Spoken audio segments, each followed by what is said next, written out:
Hello everyone, चलिए तो आज हम लोग स्टार्ट करते हैं class 11 chemistry chapter 1 some basic concept of chemistry. तो ये क्लास स्टार्ट करने से पहले मैं बता देना चाहती हूँ कि ये जो नोट्स है तो ये मैंने एनसीईआरटी बुक से बनाई है। तो क्योंकि अगर कोई भी आप एग्जाम देने जाते हो, भले वो आपका जॉइंट जॉइंट का एग्जाम हो, एआई ट्रिपल ई हो या फिर आपका बोर्ड एग्जाम हो, NCERT book he one of the most important होता है। क्योंकि जो बेसिक जो कंसेप्ट जो आपका क्लियर होता है वो एनसीईआरटी बुक से ही होता है। तो चलिए हम लोग आगे देखते हैं कि क्या होता है। With the definition of matter. Matter क्या होता है? जिसका मास रहता है और जो जिसका वॉल्यूम रहता है। तो anything which occupy some space और have some volume and have some mass, उनको हम लोग मैटर बोलते हैं। तो मैटर जो है उसको हम लोग क्लासिफाई कर सकते हैं अकॉर्डिंग टू फिजिकल क्लासिफिकेशन, और आता है आपका एक केमिकल क्लासिफिकेशन। तो फिजिकल क्लासिफिकेशन में क्या आता है? आपका आता है सॉलिड, लिक्विड एंड गैसेस। जो सॉलिड जो रहता है उसमें जो पार्टिकल्स रहते हैं वो particles are held very close to each other by high interatomic और intermolecular force of attraction. तो क्या होता है, जैसे ही वो फोर्स ऑफ अट्रैक्शन एटम के बीच या मॉलिक्यूल के बीच बहुत हाई रहता है, तो ये एटम्स एक ऑर्डरली फैशन फॉलो करता है और एटम्स का फ्रीडम ऑफ मूवमेंट बहुत कम हो जाता है। तो क्या होता है, सॉलिड का एक definite volume and definite shape होता है और हाई डेंसिटी भी रहता है। उसके आप लोगों का लिक्विड, लिक्विड में क्या रहता है? लिक्विड में रहता है जो interatomic force of attraction होता है वो कम हो जाता है। So the atoms are close to each other but can move around. तो एटम्स या मॉलिक्यूल्स जो है लिक्विड का वो मूव अराउंड करता है। तो liquid have definite volume but not definite shape. तो कोई भी हम लोग कंटेनर में लिक्विड को रखते हैं तो वो कंटेनर लिक्विड उस कंटेनर का शेप को एक्वायर कर लेता है। इसके बाद आता है गैसेस। गैसेस में क्या रहता है? The particles are very far away from each other. तो जो इंटरमॉलिकुलर फोर्स ऑफ अट्रैक्शन होता है मॉलिक्यूल के बीच या एटम्स के बीच, वो नेग्लिजिबल होता है इन केस ऑफ गैस। तो जो एटम्स जो है वो फ्रीली मूव करता है। Gases do not have neither volume nor definite shape. They completely occupy the container in which they are placed. तो आप गैस को कहीं भी कंटेनर में रख दीजिए, भले वो 1 क्यूबिक मीटर का हो या फिर वो 1000 क्यूबिक मीटर का, तो वो gas same amount of gas वो पूरा वॉल्यूम ही ऑक्युपाई कर लेता है। फिर आता है आपका chemical classification. Based upon the composition matter can be divided into two main type. एक आता है आपका प्योर सब्सटेंस, एक आता है आपका मिक्सचर। प्योर सब्सटेंस में क्या रहता है? Which cannot be separated by simple physical method. तो जो प्योर सब्सटेंस में जो भी केमिकल एंटिटी रहता है वो हम लोग आसानी से फिजिकल मेथड में सेपरेट नहीं कर पाते हैं। फॉर एग्जाम्पल पकड़ लीजिए कि H2O मॉलिक्यूल, ठीक है। H2O मॉलिक्यूल में जो हाइड्रोजन एलिमेंट रहता है और जो ऑक्सीजन एलिमेंट रहता है, वो एलिमेंट को हम लोग इजीली फिजिकल वे में सेपरेट नहीं कर पाते हैं। भले अगर आप पानी को उबाल लो या पानी को फ्रीज कर दो तो पानी स्टेट चेंज कर लेता है। It will during boiling it will convert from the liquid state to gas state, और during freezing it will convert from liquid to solid state. But जो H2O मॉलिक्यूल्स रहता है वो H2O molecule as it is ही रहेगा। तो हम लोग H2O से वो एलिमेंट को, दो हाइड्रोजन एंड ऑक्सीजन एलिमेंट को सेपरेट नहीं कर पाते हैं। अभी जो प्योर सब्सटेंस है उसको भी हम लोग क्लासिफाई कर सकते हैं एलिमेंट एंड कॉम्पाउंड। एलिमेंट में क्या रहता है? एलिमेंट में जो भी एटम्स रहते हैं या जो भी मॉलिक्यूल्स रहता है वो सेम केमिकल स्पीशीज का रहता है। सपोज कि सोडियम, सोडियम में जितने भी एटम्स हैं वो सारे के सारे सोडियम एटम्स रहते हैं। फिर आता है आपका हाइड्रोजन या ऑक्सीजन गैस। तो हाइड्रोजन में क्या रहता है? आपका हाइड्रोजन मॉलिक्यूल्स रहते हैं। एक हाइड्रोजन मॉलिक्यूल्स में क्या रहता है? दो हाइड्रोजन एटम्स रहते हैं।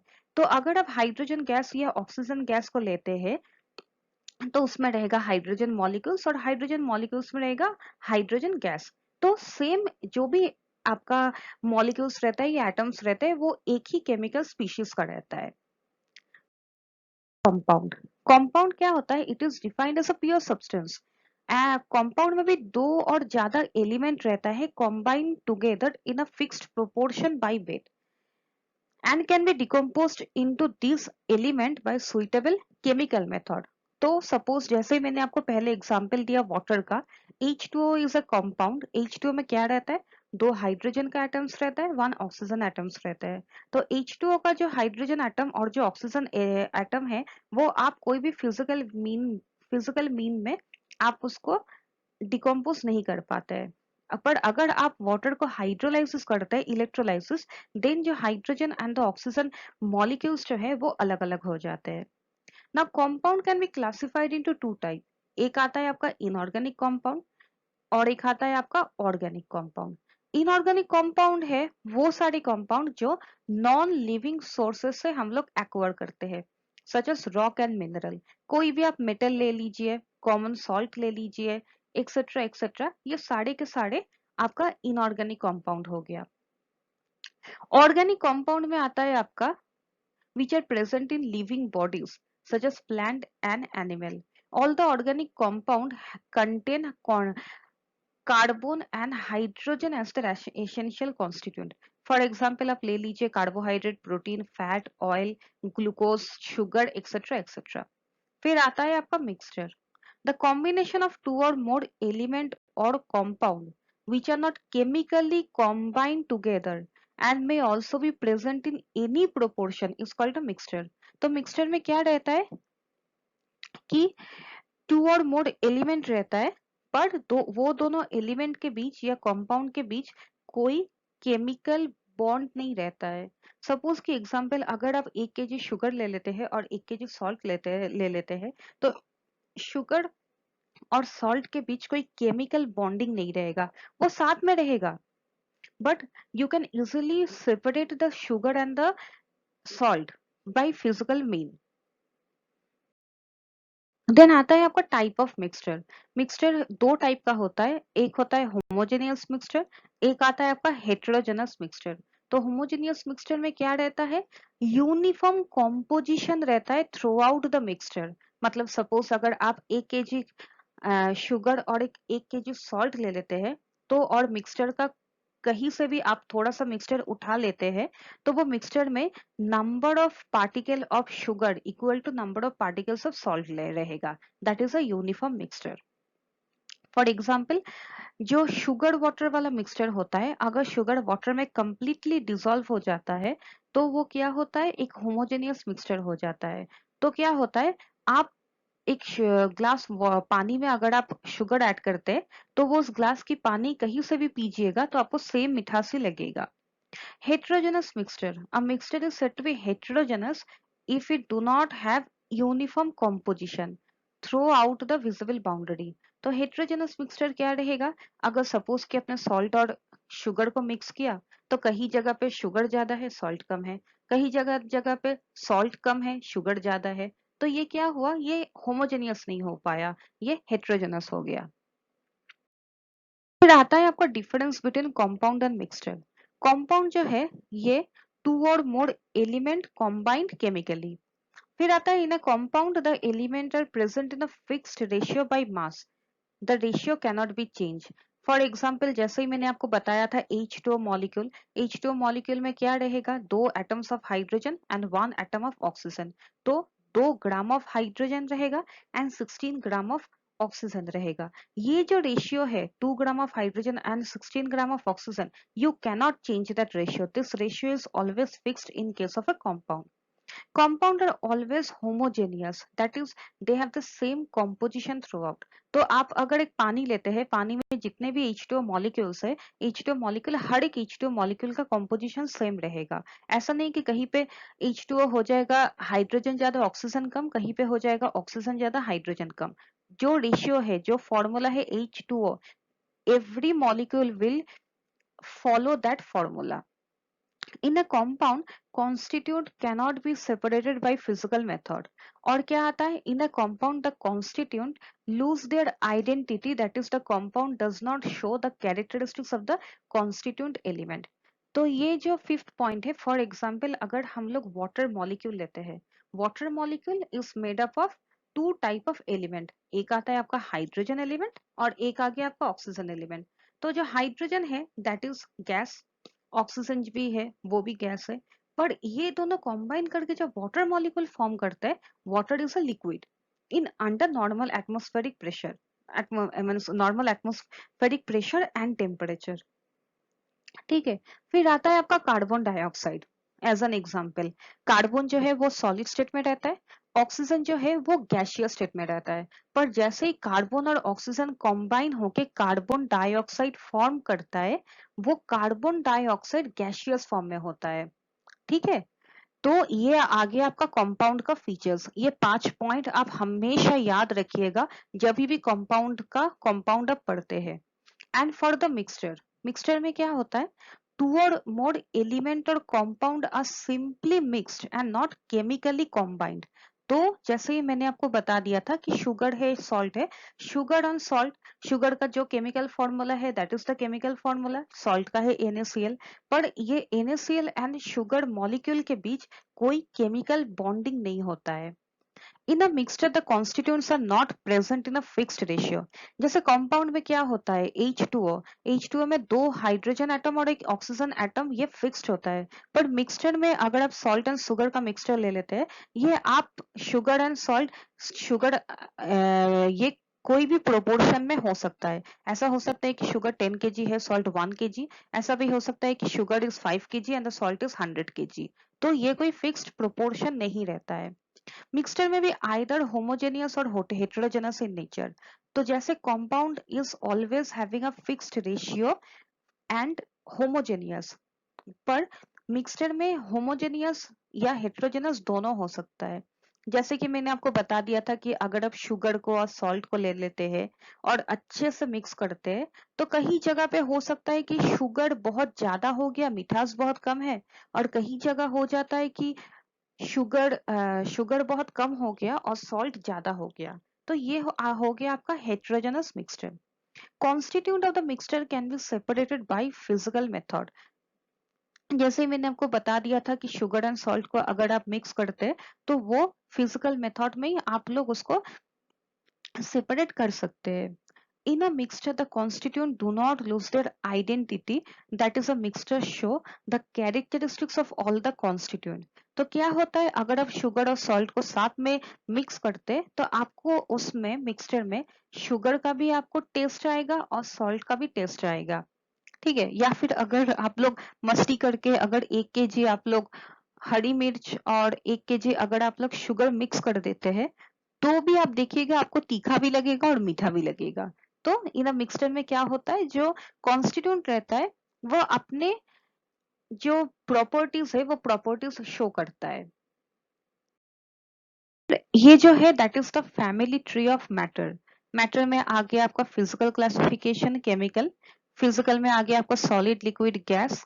केमिकल में आ गया आपका pure substance, mixture. Pure substance में फिर आ गया आपका एलिमेंट, कंपाउंड। एलिमेंट में आता है आपका metal, non metal, semi metal. Compound में आता है आपका इनऑर्गेनिक, ऑर्गेनिक। और मिक्सचर में आता है आपका होमोजेनियस, हेटेरोजेनस। तो ये जो फैमिली चार्ट है, प्लीज इसको याद रखिए, इट इज वेरी इजी। ये अभी तक तो बहुत ही इजी है। तो फिर हम लोग इस चार्ट से आगे बढ़ते हैं। नेक्स्ट है properties of matter and their measurement. Physical properties, physical property वो प्रॉपर्टी होता है जो observe without changing the identity और the composition of the substance. तो फिजिकल प्रॉपर्टी में आपका आता है colour, odour, melting point, boiling point, etcetera. Chemical properties में आता है it requires a chemical change to occur.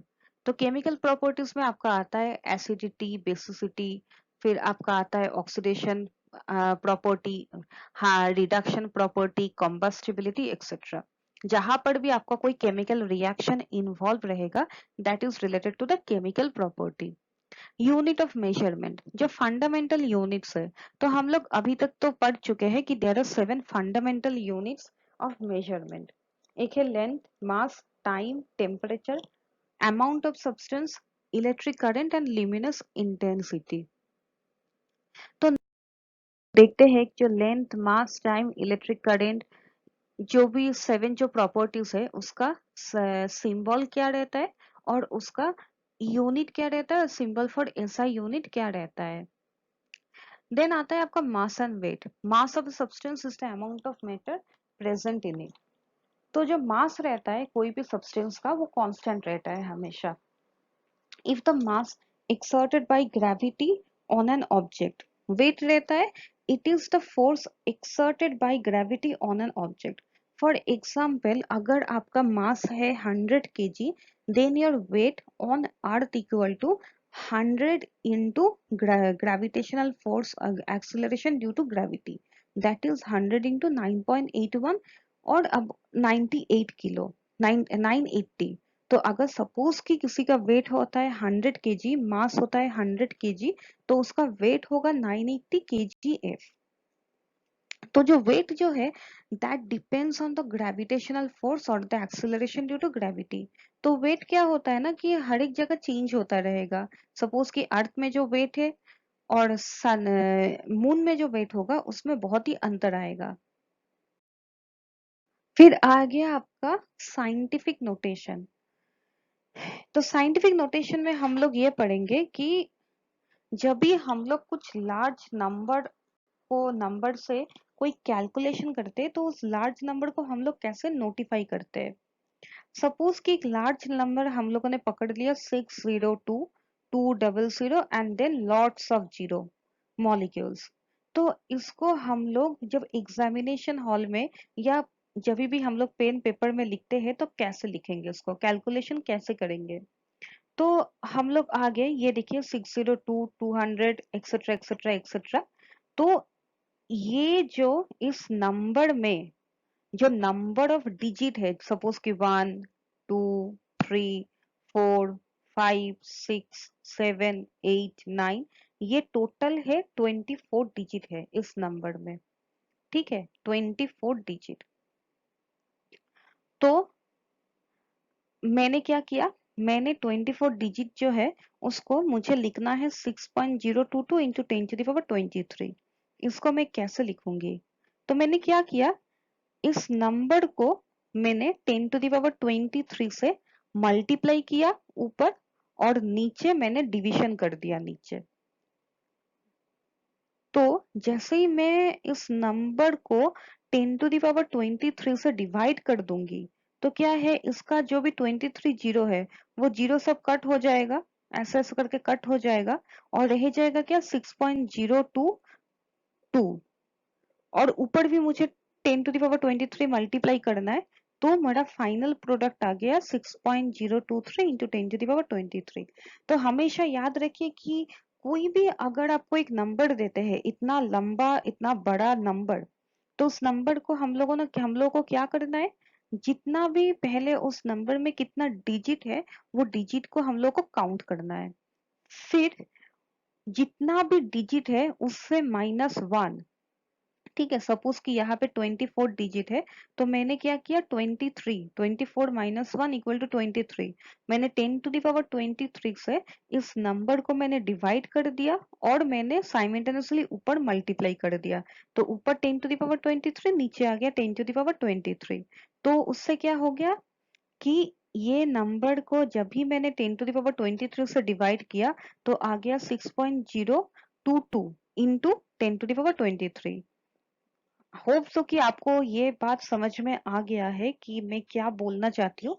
और सपोज कि अगर आपको समझ में नहीं आता है तो मेरी वीडियो देखने के बाद प्लीज आस्क, मतलब कोई भी अगर क्वेश्चन रहता है आपके मन में तो प्लीज कमेंट सेक्शन में पूछ लीजिए। I will try to clarify all your answer. Similarly अगर हम लोग के पास एक नंबर आता है 0 पॉइंट लॉट्स ऑफ 0 एंड 166, यहाँ पर भी हम लोग को क्या करना है, उस हिसाब से 1 2 3 4 5 6 7 8 एक्सेट्रा एक्सेट्रा एक्सेट्रा करके अप टू पॉइंट तक नंबर ऑफ डिजिट कितना है वो कैलकुलेट करना है, काउंट करना है। तो आगे आ गया यहाँ पे 26 डिजिट।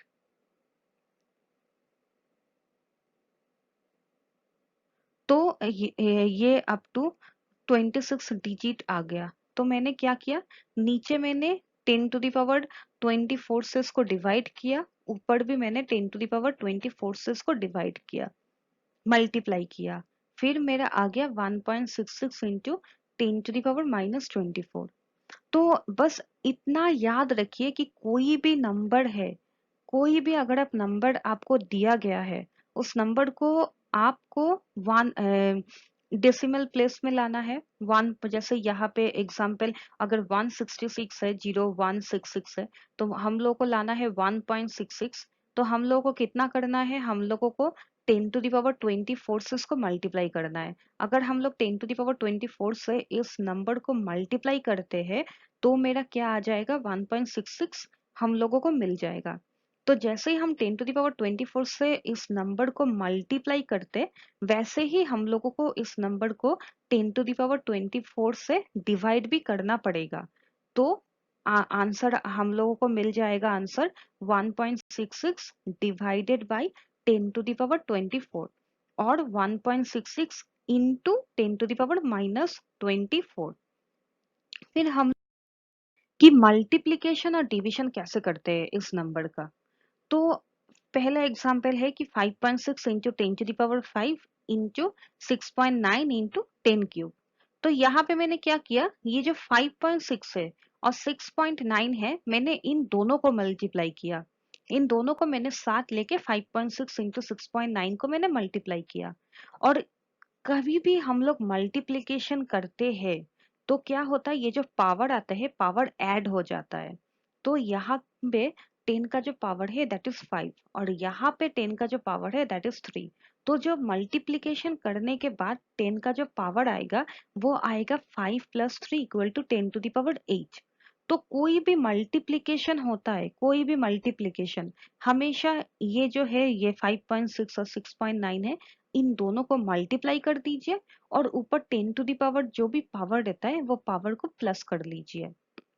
फिर और एक एग्जांपल आता है आपका 9.8 into 10⁻16 into 2.5 into 10⁵। Similar way में हम लोग क्या करेंगे, हम लोग 9.8 इंटू 2.5 को पहले मल्टीप्लाई कर लेंगे और यहाँ पे पावर में क्या आएगा, पावर में आएगा 10⁻16 प्लस 5 आएगा। तो 9.8 इंटू 2.5 इंटू 10⁻16 प्लस 5 आ गया। तो कितना आया, 24.50 इंटू 10⁻11। तो फिर मैंने क्या किया, फिर मैंने ऊपर 10, ऊपर 10 मैंने मल्टीप्लाई कर दिया, डिवाइडेड बाई 10 कर दिया। तो ऊपर 10 जैसे ही मैंने मल्टीप्लाई कर दिया, मतलब 24.50, उसको मैंने लिखा 2.45 इंटू 10, है ना। फिर मुझे क्या करना होगा,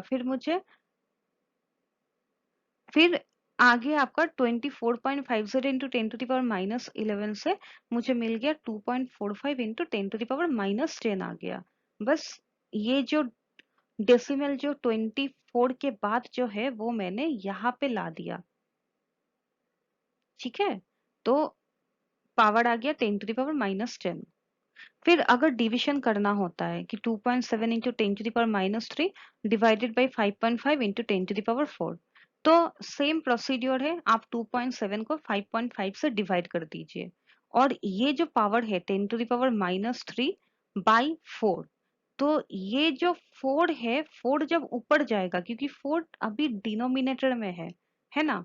10⁻4 जो पावर 4 है ये डिनोमिनेटर में है, तो जैसे ही पावर 4 ऊपर जाएगा, न्यूमरेटर में जाएगा, ये माइनस हो जाता है। तो आएगा आपका 2.7 डिवाइडेड बाई 5.5 इंटू 10⁻³ -3 आ गया यहाँ से। और ये जो 10⁻4 है वो जैसे ही ऊपर जाएगा वो भी -4 हो जाएगा। तो आपका फाइनल रिजल्ट आ जाएगा 0.49 इंटू 10⁻7।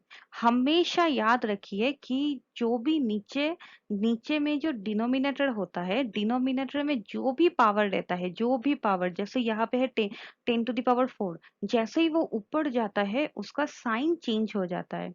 अगर सपोज कि यहाँ पे रहता 10⁻4 अगर रहता, तो डिवीजन होने के टाइम क्या होता है, वो ऊपर जाते ही वो +4 हो जाता, ठीक है। तो ये जो मल्टीप्लिकेशन एंड डिवीजन है, ये आप लोग थोड़ा प्रैक्टिस कीजिए घर पे।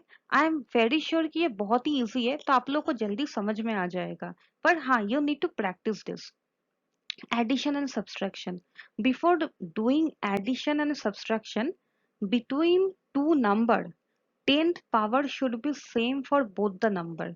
तो जैसे यहाँ पे है 2.5 इंटू 10⁻⁻2 प्लस है 3.5 इंटू 10⁻⁻3।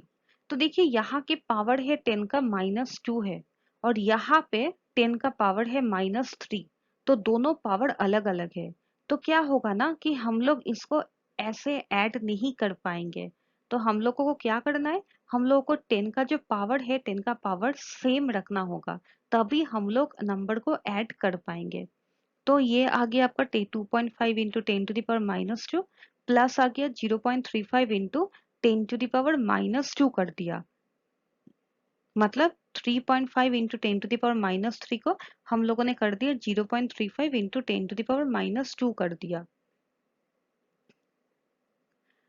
तो अभी देखिए ये भी -2 आ गया, ये भी -2 आ गया, दोनों का पावर सेम हो गया।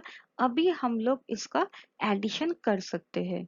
तो ये जो चीज है, ये चीज समझने के लिए आप पहले चाहे तो ऐसे भी सोच सकते हैं कि 0.025 और इसका आएगा आपका 0.0035। तो कैसे एडिशन होगा, ठीक है। तो ये जो चीज है multiplication, division, addition and subtraction, ये आप घर पे थोड़ा प्रैक्टिस कीजिए और आपका देखना आप लोगों को बहुत ही जल्दी इसको बहुत अच्छे से समझ में आ जाएगा।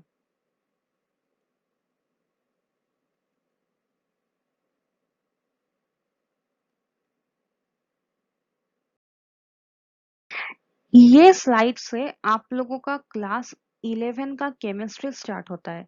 अभी तक हम लोगों ने जो भी पढ़ा that is the basic chemistry, वो क्लास 10 में हम लोग ऑलरेडी पढ़ चुके हैं, बस उसको थोड़ा रिकैपिचुलेट कर लिया। पर ये जो स्लाइड है, इस स्लाइड से हम लोगों का क्लास 11 का मेन केमिस्ट्री स्टार्ट होता है। तो ये है law of chemical combination. The combination of element to form compound is governed by 5 basic law. तो पहला लॉ आता है law of conservation of mass, law of definite proportion, law of multiple proportion, फिर आता है आपका law of gaseous volume and then Avogadro law. तो पहला जो लॉ है that is law of conservation of mass. इसमें ये बोलते हैं कि in all physical and chemical changes the total mass of the reactant is equal to that of the product. तो सपोज आपने अगर 100 ग्राम वाटर लिया है और उसको आपने हीट करके 100 जो वेपराइज कर दिया, तो जो वेपर फॉर्मेशन होगा that will also be of 100 grams। There is no change in weight when ice melt to water through a physical change has taken place। फिर और एक एग्जाम्पल यहाँ पे दिया गया है कि during decomposition of HgO, it's not water it's HgO, matter is neither gained nor lost. तो HgO जो है मर्क्यूरी ऑक्साइड, ये इसका वेट रहता है 100 ग्राम। तो 100 ग्राम HgO जब डिकम्पोज करते हैं तो वो 92.6 gram Hg plus 7.4 gram oxygen produce करते हैं। तो यहाँ पे जो रिएक्टेंट है, this is the reactant and this two are the product. तो the mass of the reactant और जो दोनों मास ऑफ द प्रोडक्ट, मतलब sum of the mass of Hg plus half of oxygen, इन दोनों का मास का जो समेशन रहेगा that will be equal to mass of the reactant. तो mass can neither be created nor be lost in any chemical or physical reaction। इसके बाद आता है law of definite proportion. A pure chemical compound always consist of the same element combined together in a fixed proportion by wait. तो अगर आप कोई भी chemical compound उठा लेते हैं कि H2O, carbon dioxide, H2O2 etcetera etcetera etcetera, उसमें जो वेट ऑफ द एलिमेंट रहता है वो फिक्स्ड रहता है। सपोज कि हम लोगों का एक एग्जाम्पल ले लिया है कार्बन डाइऑक्साइड। तो यहाँ पे दिखाया कि जो कार्बन डाइऑक्साइड 3 वे में प्रोड्यूस हो रहा है। पहला वे है by burning Coke in air, जैसे ही आपने कोक को ऑक्सीजन में बर्न किया तो आपको कार्बन डाइऑक्साइड मिल गया। Second is by the decomposition of limestone on heating. आपने लाइमस्टोन को हीट किया तो वो डिकम्पोज करके कैल्शियम, कैल्सिनेशन जिसको हम बोलते हैं, कैल्सिनेशन करके वो calcium oxide plus carbon dioxide produce किया। और थर्ड में क्या हुआ ना कि डाइल्यूट HCl के साथ जब सोडियम कार्बोनेट रिएक्ट किया तभी भी कार्बन डाइऑक्साइड गैस फॉर्मेशन हुआ। तो 3 रिएक्शन में ही कार्बन डाइऑक्साइड गैस फॉर्मेशन हुआ। पर ये जो 3 रिएक्शन में जो भी कार्बन डाइऑक्साइड फॉर्म हुआ, हर एक कार्बन डाइऑक्साइड में अगर आप देखते हैं कि ratio of the carbon and oxygen atom is हमेशा 1:2 and the ratio of their mass is 3:8, क्योंकि कार्बन डाइऑक्साइड में क्या रहता है, मास ऑफ कार्बन है 12, one atom of carbon weight 12। ठीक है, हम लोग यूनिट को नहीं ले रहे, हम लोग सिर्फ डिजिट को ले रहे हैं। फिर मास ऑफ ऑक्सीजन, ऑक्सीजन दो एटम ऑफ ऑक्सीजन है, एक एटम का वेट रहता है 16, तो दो एटम का वेट हो गया 32, तो total 32 is the mass of oxygen. तो अभी जो रेशियो है, the ratio of weight of carbon is to oxygen, carbon है 12, ऑक्सीजन है 32, तो आगे आपका 12 इज टू 32, तो आगे आपका रेशियो 3:8। जो थर्ड वाला लॉ है, थर्ड लॉ है लॉ ऑफ मल्टीपल प्रोपोर्शन। इसमें इस लॉ में क्या बोलते हैं कि अगर if two element combine to form two or more compound, the weight of one of the element which combines with a fixed weight of the other in this compound be a simple whole number ratio by weight। For example कि यहाँ पे hydrogen oxygen के साथ react होके water formation किया, दूसरे reaction में hydrogen oxygen के साथ केमिकली रिएक्शन करके हाइड्रोजन पेरोक्साइड फॉर्मेशन हुआ।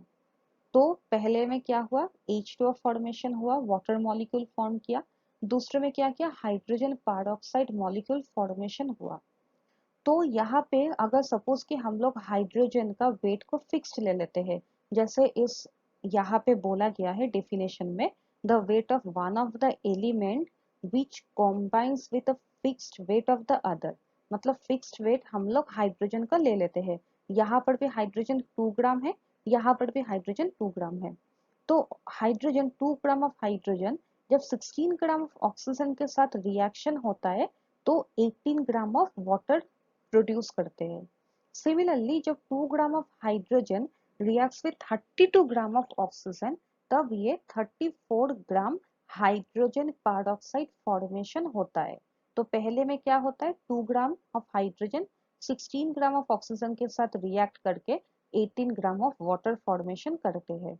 और नेक्स्ट रिएक्शन में क्या होता है कि 2 gram of hydrogen 32 gram of oxygen के साथ रिएक्ट करके 34 ग्राम हाइड्रोजन पेरोक्साइड फॉर्म करते हैं। तो यहाँ पर अगर आप रेशियो देखते हैं, here the masses of oxygen, पहले में ऑक्सीजन का मास है 16 ग्राम, सेकेंड में ऑक्सीजन का मास है 32 ग्राम, which combine with a fixed mass of hydrogen 2 gram bear a simple ratio that is 16:32 equal to 1:2। मतलब अगर हाइड्रोजन का मास फिक्स्ड है, यहाँ पर भी 2 ग्राम है, यहाँ पर भी 2 ग्राम है, तो H2O मॉलिक्यूल फॉर्मेशन के लिए 16 ग्राम ऑफ ऑक्सीजन की जरूरत है, H2O2 मॉलिक्यूल फॉर्मेशन के लिए 32 ग्राम ऑक्सीजन जरूरत है।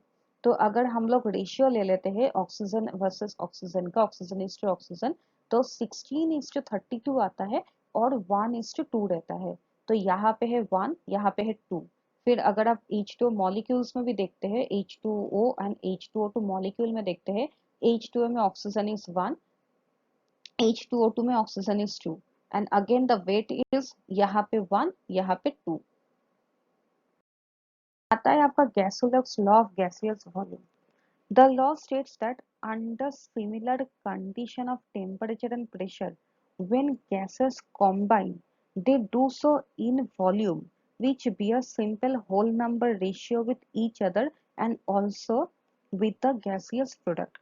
तो क्या होता है कि अगर similar condition of temperature and pressure है, उसमें गैसेस रिएक्ट कर रहे हैं टू कॉम्बिन केमिकली कॉम्बाइन करके कुछ नया प्रोडक्ट फॉर्मेशन हो रहा है, तो जो वॉल्यूम है, the volume of the reactant and the volume of the product, they bear a simple whole number ratio with each other.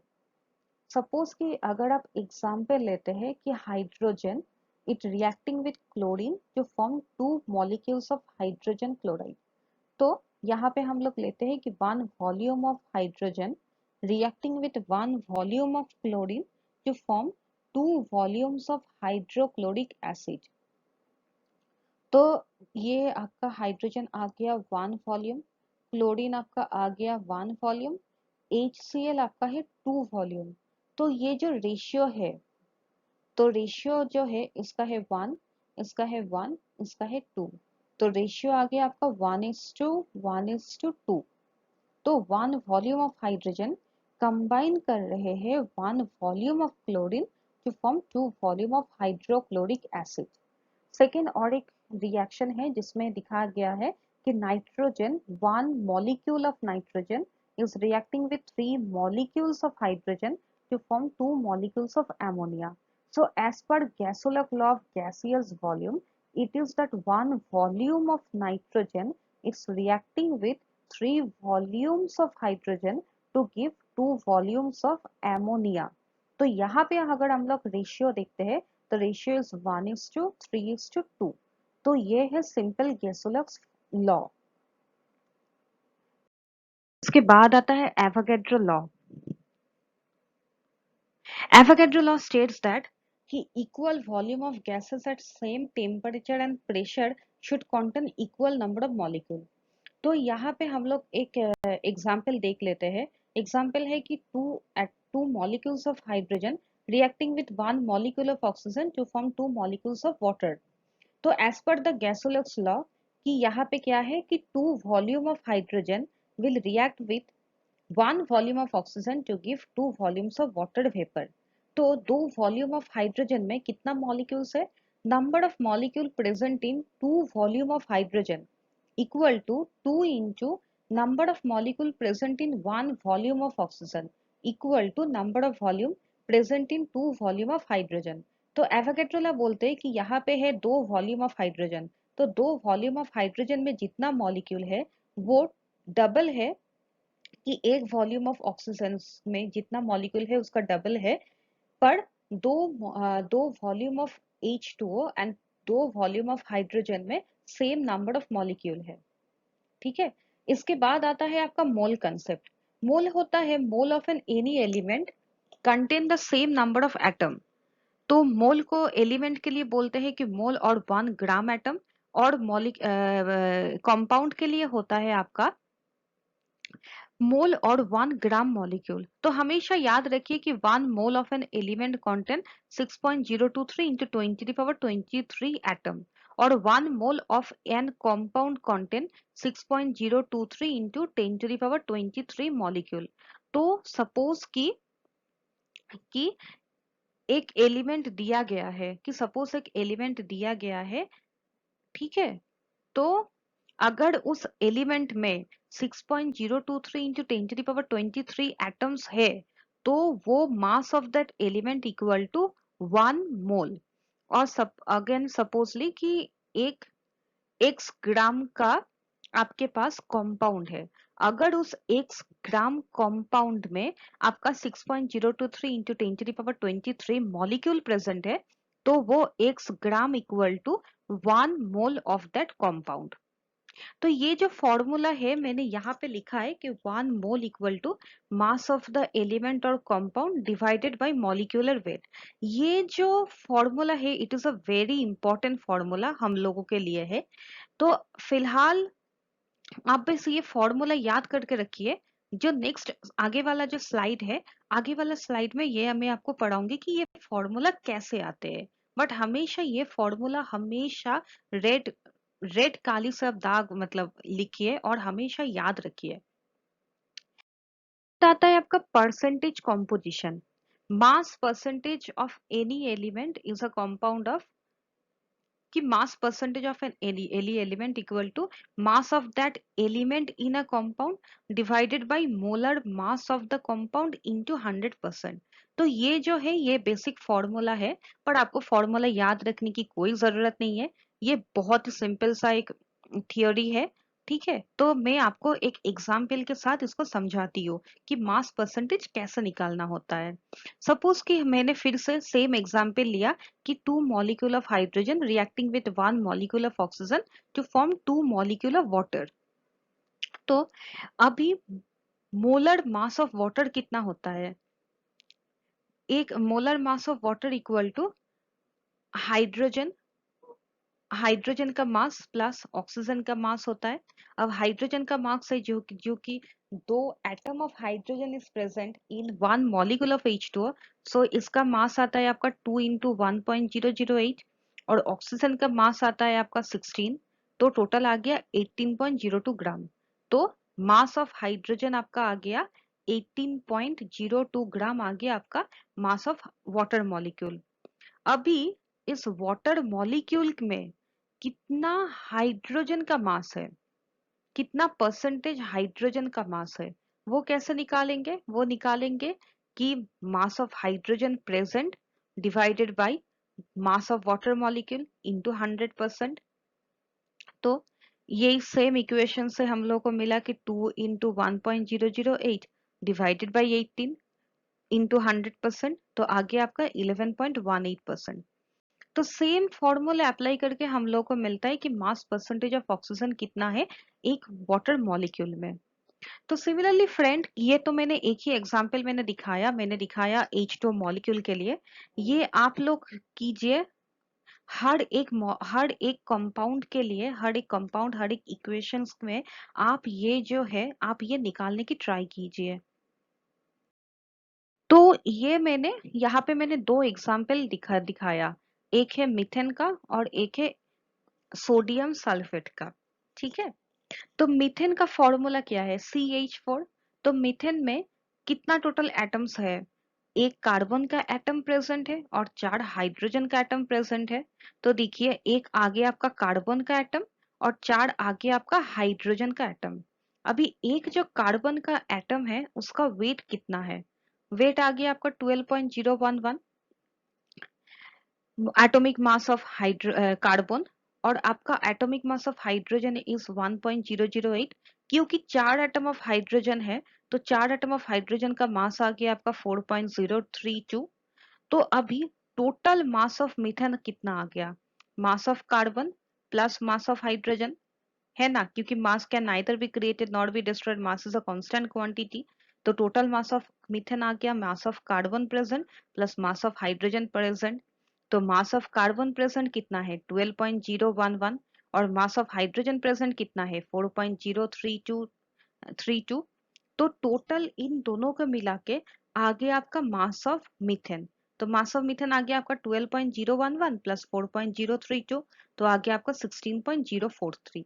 अभी आपको निकालना है कि मास परसेंटेज ऑफ फर्स्ट एलिमेंट, मतलब कि ये मीथेन में कितना मास परसेंटेज ऑफ कार्बन है और कितना मास परसेंटेज ऑफ आपका हाइड्रोजन है।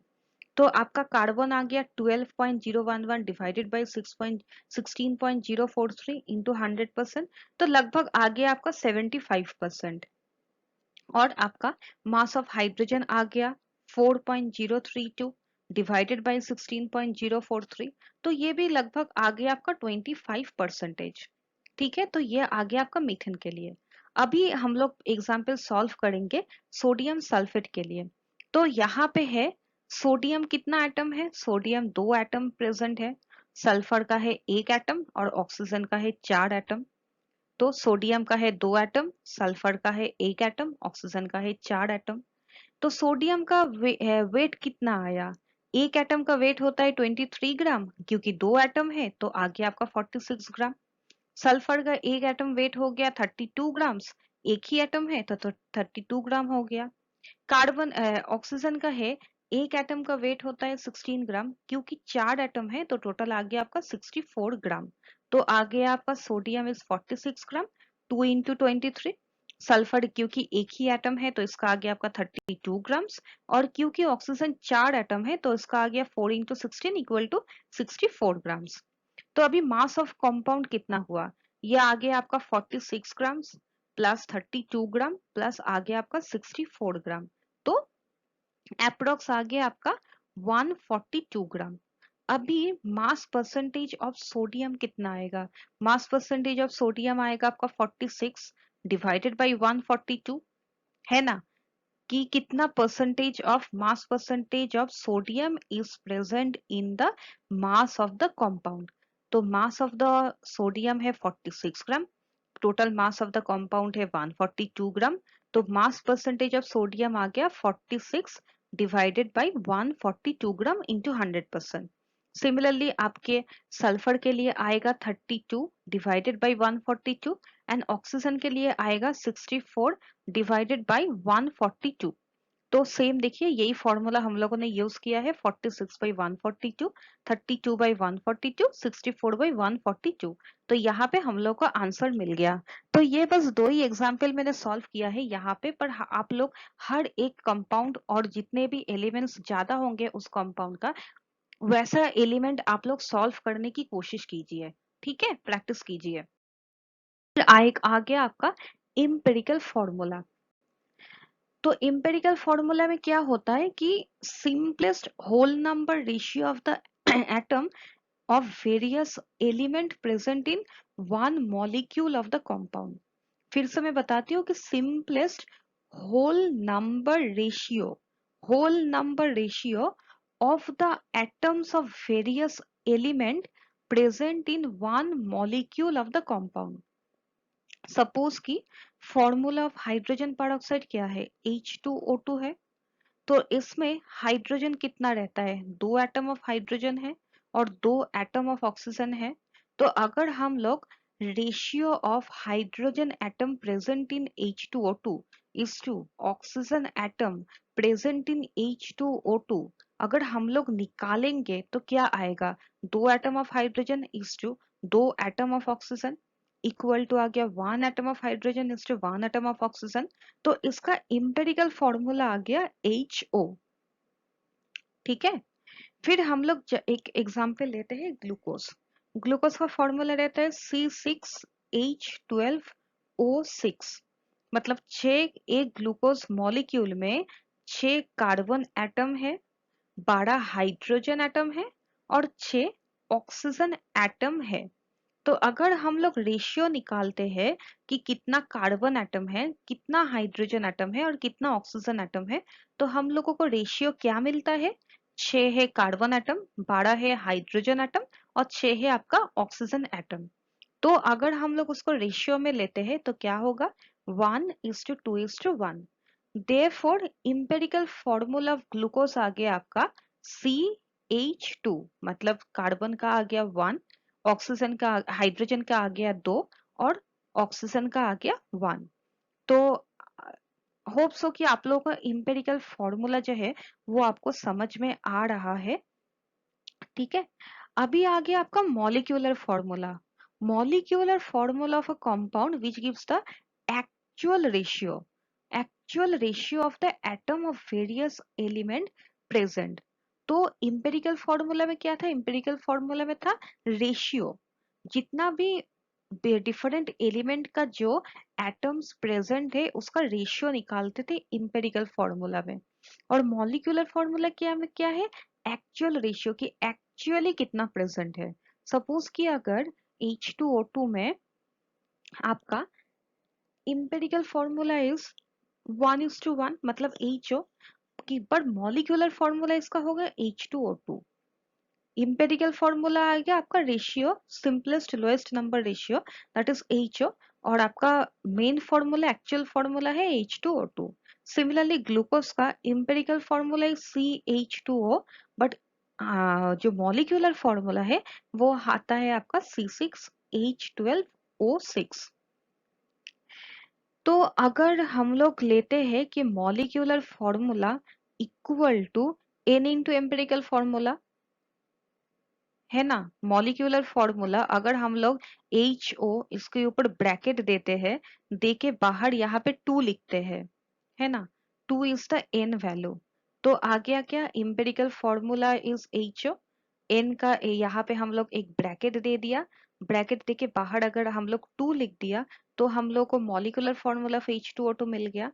तो HO आ गया आपका इंपेरिकल फॉर्मूला, बाहर जो ब्रैकेट देके हम लोगों ने 2 लिख दिया, उस 2 का वैल्यू आ गया है N और H2O2 आ गया आपका मॉलिक्यूलर फॉर्मूला। इसके स्टोइशियोमेट्री एंड स्टोइशियोमेट्रिक कैलकुलेशन। स्टोइशियोमेट्री जो वर्ड है वो 2 ग्रीक वर्ड से डिराइव किया गया है। एक है स्टोइशियन मीनिंग एलिमेंट और metron meaning measurement. Stoichiometry thus deals with the calculation of masses of the reactant and the product involved in a chemical reaction. तो calculation of masses, sometimes volume, of the reactant and the product involved in a chemical reaction. तो एक balanced equation हम लोगों ने लिया है, that is methane react with two molecules of oxygen giving one molecule of carbon dioxide and two molecules of hydrogen, water, two water molecules. तो ये जो मीथेन है, मीथेन जब ऑक्सीजन के साथ रिएक्ट होता है तो ये दोनों रिएक्ट हो रहा है, तो these are called the reactant. CH4 and oxygen, these two are the reactant. और प्रोड्यूस का क्या कर रहे हैं? प्रोड्यूस कर रहे हैं carbon dioxide molecule and water molecule.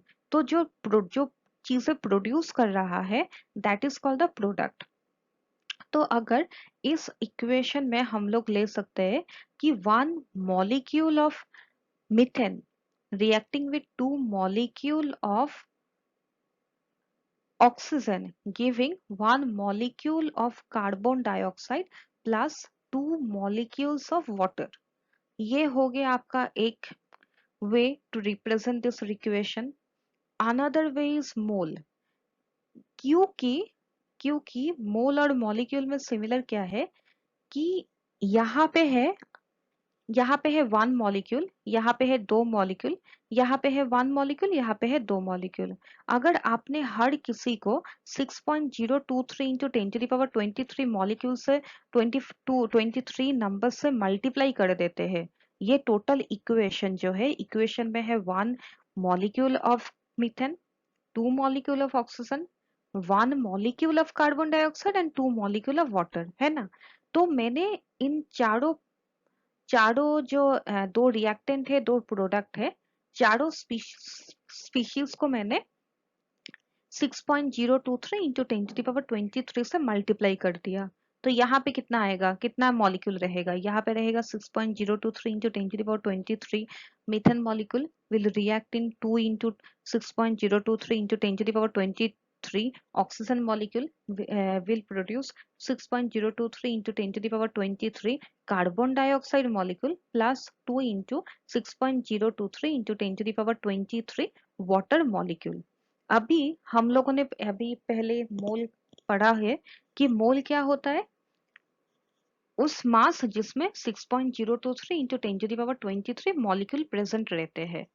तो हम लोग इसको फिर ले लेते हैं कि 1 mole of methane reacting with 2 mole of oxygen giving 1 mole of carbon dioxide and giving 2 moles of water. So always remember mole and molecule, they can be used interchangeably.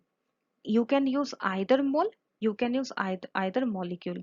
अगर आप मोल लेते हैं तभी भी जो आएगा आंसर, अगर आप मॉलिक्यूल्स लेते हैं तभी भी आपका आंसर सेम ही आएगा. देन आता है आपका मास. देखिए मीथेन का मास कितना है? मीथेन है 12 plus 4 equal to 16 ग्राम. आपका 2 molecule of oxygen equal to 2 into 32 gram equal to 64 gram. Carbon dioxide आपका आता है 12 plus 32 equal to 44 ग्राम. और आपका आता है 2H2 आता है आपका 36 ग्राम. तो यहाँ पे है आपका 16 plus 64, तो आता है कितना? 6 and 4 10, 6 and 80 ग्राम. 80 ग्राम आता है आपका CH4 plus 64. और यहाँ पे भी अगर आप देखते हैं 44 plus 36 that is also giving total of 80. तो देखिए जो मास ऑफ द रिएक्टेंट है, mass of methane plus mass of oxygen equal to 80 and the product का जो मास है, product mass of the carbon dioxide plus mass of water molecule produced, ये दोनों भी 80 है. तो ये इक्वेशन में क्या क्या होता है कि मास can neither be created not be destroyed. Again अगर हम लोग अगर वॉल्यूम लेते हैं, क्योंकि चारों की चारों जो कंपोनेंट है, methane, oxygen, carbon dioxide and water, चारों की चारों गैसियस फॉर्म में है, then we can use the 22.4 liter methane is reacting with 44.8 liter of oxygen giving 22.4 liter of carbon dioxide and 44.8 liter of water. तो हमेशा याद रखना one mole of any gas at normal atmospheric pressure and temperature will always occupy 22.4 liter volume. मतलब अगर 1 मोल कोई भी अगर आप गैस लेते हैं, कोई भी गैस, भले वो H2O हो, कार्बन डाइऑक्साइड हो, H2 हो, हीलियम हो, नियॉन हो, कोई भी गैस हो, अगर उस गैस को आपने normal atmospheric temperature and pressure, मतलब pressure is 1 atm and temperature is 273.15 kelvin, अगर इस टेम्परेचर में लेते हैं 1 मोल ऑफ एनी गैस, तो उसका जो वॉल्यूम रहेगा उस 1 मोल ऑफ गैस का, that is always equal to 22.4 litre. ठीक है, तो आगे वाला स्लाइड में हम लोग देखेंगे कि 22.4 लीटर का कैलकुलेशन कैसे आता है। बस अभी के लिए, फिलहाल के लिए आप ये याद रखिए कि normal atmospheric temperature and pressure में 1 mole of any gas occupy 22.4 litre volume. ठीक है, अभी हम लोग जितने भी कंसेप्ट अभी तक पढ़ा हुआ है, उस कंसेप्ट को काम में लगाते हैं, तो हम लोग न्यूमेरिकल सॉल्व करते हैं। तो न्यूमेरिकल में क्या है कि chlorine is prepared in the laboratory by treating manganese oxide dioxide with aqueous hydrochloric acid according to the reaction 4HCl plus MnO2 that will give 2H2O, two molecules of water plus 1 molecule of MnCl2 plus Cl2। तो question ये है कि how many grams of HCl react with 5 gram of manganese dioxide. तो जो equation है, equation क्या है, equation है कि 4 मॉलिक्यूल ऑफ हाइड्रोक्लोरिक एसिड ये रिएक्ट कर रहा है 1 मॉलिक्यूल ऑफ MnO2, तो 2 molecule of water, 1 molecule of MnCl2 और 1 molecule of chlorine gas formation हो रहा है। ठीक है, अभी हम लोग क्या देखते हैं कि 4HCl, H का एटॉमिक नंबर क्या है, एटॉमिक मास, हाइड्रोजन का है 1, क्लोरीन का एटॉमिक मास क्या है, क्लोरीन का एटॉमिक मास है 35.5, मैंगनीज का एटॉमिक मास कितना है, मैंगनीज का एटॉमिक मास है 55, ऑक्सीजन का कितना है 16। तो 4HCl का मास कितना है, 4HCl, तो एक मॉलिक्यूलर मास ऑफ 4HCl आएगा आपका 4 इंटू 1, H के लिए, हाइड्रोजन के लिए 1 प्लस क्लोरीन के लिए 35.5, तो एक मॉलिक्यूल का आपका HCl का वेट आता है 36.5। तो यहाँ पे 4 मॉलिक्यूल ऑफ HCl यूज किया है, तो 4 इंटू 36.5, तो आगे आपका 146 ग्राम। तो आई होप सो कि ये आप लोगों को समझ में आया कि 4 मॉलिक्यूल ऑफ HCl उसका मास कैसे निकालते हैं, कि पहले आप 1 मॉलिक्यूल ऑफ HCl का मास निकालिए, 1 प्लस 35.5 मतलब 36.5, वो 4 के साथ रिएक्ट कीजिए, तो आगे आपका 146 ग्राम। ये रिएक्ट कर रहा है 146 gram of HCl reacting with MnO2। अभी MnO2 कितना है, 1 मॉलिक्यूल है MnO2 का, तो MnO2 का मॉलिक्यूलर मास कितना आ गया, 55 आ गया आपका मैंगनीज का, क्योंकि एक ही एटम ऑफ मैंगनीज है, और क्योंकि 2 एटम ऑफ ऑक्सीजन है, तो 2 एटम के लिए आ गया आपका 2 इंटू 16, है ना। तो मैंगनीज है एक एटम, तो आगे आपका 55, ऑक्सीजन है 2 एटम, तो आगे आपका 16 इंटू 2 32, तो दोनों मिला के आगे आपका 87। तो एक मॉलिक्यूल ऑफ MnO2 उसका वेट आ गया आपका 87 ग्राम्स।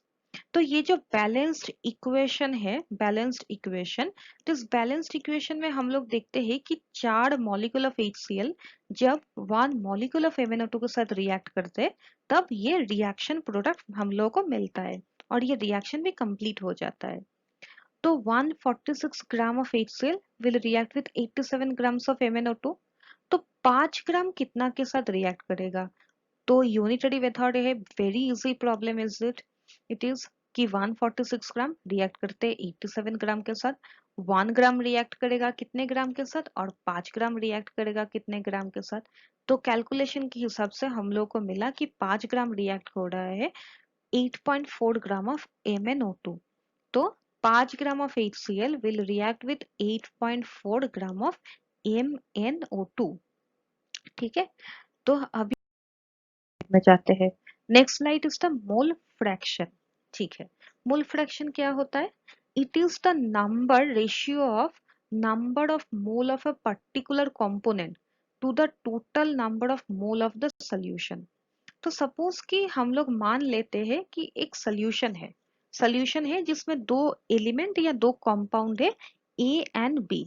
तो एक सोल्यूशन है जिसमें दो कंपाउंड और एलिमेंट है ए एंड बी। अभी number of moles of component ए का कितना मोल है, एन ए मोल है, ठीक है। बी का कितना मोल है, बी का है एन बी मोल। तो जो मिक्सचर है यहाँ पे सपोज मान लीजिए कि मिक्सचर है, मिक्सचर में एन ए ये आ गया आपका मोल ऑफ ए और एन बी आ गया आपका मोल ऑफ बी। तो टोटल उस मिक्सचर में आपका कितना मोल है सोल्यूशन या मिक्सचर में, N A plus N B, है ना। तो total number of mole is equal to N A plus N B. तो mole fraction of A in the solution और मिक्सचर एक्स ए आ गया आपका N A divided by N A plus N B. और mole fraction of A B, sorry it is B, mole fraction of B in the solution mixture X B, ये आ गया आपका B, sorry मैंने एक ही लाइन लिख दिया, X B equal to N B divided by N A plus N B. तो यहाँ पे देखिए X A plus X B equal to N A divided by N A plus N B, plus आ गया आपका N B divided by N A plus N B. तो अगर आप सम करते हैं तो आपका आ गया 1। तो हमेशा याद रखिए कोई भी मिक्सचर होता है, सोल्यूशन होता है, अगर जितने भी कंपोनेंट होता है, सपोज कि X A X B X C X D X F etcetera etcetera etcetera, उन सारे के सारे का समेशन जो है, summation should be equal to 1। पे देखते हैं फिर हम लोग आता है what is molarity. Molarity is defined as number of moles of solute present in 1 litre of solution. तो मोलारिटी जो है, मोलारिटी मतलब 1 लीटर आपने सोल्यूशन ले लिया, उसमें सोल्यूट का जितना भी मोल है that is the molarity of the solution. कि सपोज अगर एक सोल्यूशन है, ठीक है, उसका मोलारिटी इज 1, तो मतलब 1 mole of solute is present in 1 litre of the solution. And आता है आपका molality. Molality is number of mole of solute divided by present in 1 kg of solvent. तो मोलारिटी क्या होता है, molarity is number of moles of solute present in 1 litre of solution. And molality क्या होता है, number of moles of solute present in 1 kg of the solvent. बस यहाँ पे है कि सोल्यूशन है, एक चीज ध्यान में रखिए, this is the solution. Solution means solute plus solvent, दोनों का समेशन आता है आपका सोल्यूशन। तो number of moles of solute present in 1 litre of solution. Solution में क्या रहेगा, सॉल्यूट भी रहेगा सॉल्वेंट भी रहेगा। पर यहाँ पे देखिए, यहाँ पे है number of moles of solute present in 1 kg of solvent. सिर्फ सॉल्वेंट है, ये सॉल्यूट है, ये सॉल्वेंट है। यहाँ पे था ये सॉल्यूट था, ये सोल्यूशन था, और मोलालिटी पे ये सॉल्यूट है, ये सॉल्वेंट है। तो ये दोनों चीज थोड़ा ध्यान में रखिए, क्योंकि क्या होता है ना, अक्सर हम लोग ये चेंज हो जाता है, हम लोग मोलालिटी की जगह पे मोलालिटी फॉर्मूला यूज कर लेते हैं, मोलालिटी की जगह पे मोलारिटी के फॉर्मूला यूज कर लेते हैं। तो प्लीज प्लीज प्लीज सबसे रिक्वेस्ट है कि ये वाला जो स्लाइड है बहुत अच्छे से देखिएगा, बार बार ध्यान में रखिएगा कि what is molarity and what is molality. यहाँ है 1 लीटर ऑफ सोल्यूशन, यहाँ पे है 1 kg ऑफ सॉल्वेंट, ठीक है। इसके बाद हम लोग आगे एक न्यूमेरिकल है, कंसेप्चुअल न्यूमेरिकल, कि 0.5 mole Na2CO3 and 0.5 molarity, M equal to, capital M is molarity, 0.5 molarity Na2CO3 में डिफरेंस क्या है। अभी देखिए ये है 1 mole of Na2, 0.5 mole of Na2CO3। अभी क्या है, 1 मोल ऑफ एनी कंपाउंड और एलिमेंट कंटेन 6.023 इंटू 10⁻23 एटम्स और मॉलिक्यूल। और मोलारिटी क्या होता है, molarity is number of moles of solute present in 1 litre of solution.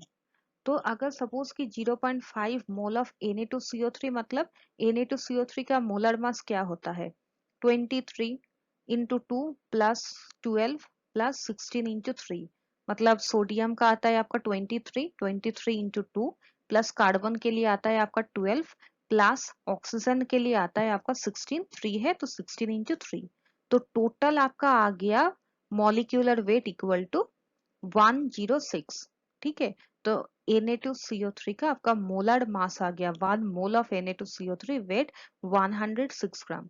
तो 0.5 mole of Na2CO3 it will weigh 0.5 into 106 gram, तो आ गया आपका 53 ग्राम्स। और यहाँ पे क्या है, यहाँ पे है 0.50 m Na2CO3, मतलब है 0.5 mole of Na2CO3 present in 1 liter of water. अगर solution is the water then water. 0.5 mole of Na2CO3 present in 1 liter of water। और क्योंकि 1 मोल का वेट होता है आपका 160 ग्राम, तो 0.5 मोल ऑफ Na2CO3 का वेट आएगा आपका 53 ग्राम्स। और 53 grams of Na2CO3 present in 1 litre of water. ठीक है, ये दोनों थोड़ा ध्यान में रखिए, क्योंकि ये जो चीज है ये बहुत ही इजी चीज है, पर यही चीज हम लोग बार बार भूल जाते हैं। तो अभी तक हम लोगों ने जो पढ़ा that is only the basic concept of chemistry. ठीक है, चैप्टर 1 का बेसिक कंसेप्ट मैंने पढ़ा। तो आई होप कि अभी तक मैंने आपको जो भी बताई है वो आप लोगों का बेसिक थोड़ा सा क्लियर हुआ है उसके मतलब वो सुनने के बाद। तो ये मेरा फर्स्ट लेक्चर था। ठीक है, तो आगे वाला लेक्चर में आपको मैं एनसीईआरटी का जो सोल्यूशन है सोल्यूशन में बताने वाली हूँ। तो मेरा नोट्स पढ़िए, ऑब्वियसली देखिए, पर बुक बहुत अच्छे से पढ़िए, बहुत बहुत बहुत बहुत बारीकी से एक एक बुक पढ़िए, उसका जो भी न्यूमेरिकल्स है वो सॉल्व करने की कोशिश कीजिए। तो और वेट कीजिए मेरा अगला वीडियो का। तो अगले वीडियो में मैं अपलोड करूंगी कि एनसीईआरटी फर्स्ट चैप्टर का जो भी न्यूमेरिकल्स है न्यूमेरिकल्स का सोल्यूशन। तो चलिए आज के लिए यहीं पे हम लोग खत्म करते हैं। Okay, thank you, bye.